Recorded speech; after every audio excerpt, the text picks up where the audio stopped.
Alors beaucoup d'organismes que l'on accompagne se posent des questions. Par exemple, est-ce qu'il faut un responsable pédagogique par formation? Là, en fait, on fait appel à la maîtrise encore des compétences au sein de l'organisme de formation. Donc il faut simplement se référer à ces exigences qui sont contenues dans l'ANF Service Formation. Et encore une fois, on ne rentre pas dans un carcan en fait. Donc on ne demande pas à ce que les choses soient comme ci ou comme ça. On demande simplement à ce qu'il y ait une maîtrise des compétences au sein de l'organisme de formation. Qu'est-ce qui peut être sous-traité? Tu l'as dit Lionel, il y a des organismes qui font appel à des organismes de formation pour tout ou partie d'une action de formation.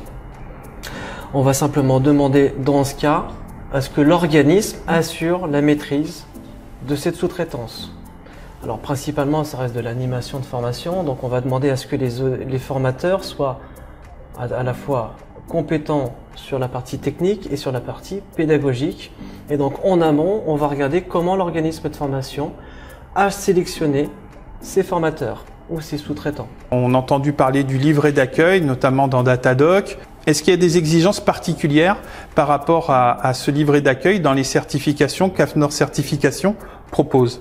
Non, de notre côté. C'est-à-dire? C'est-à-dire qu'on n'impose pas en fait de livret d'accueil, on demande simplement à ce que l'organisme mette à disposition les bonnes informations à tout demandeur au bon moment.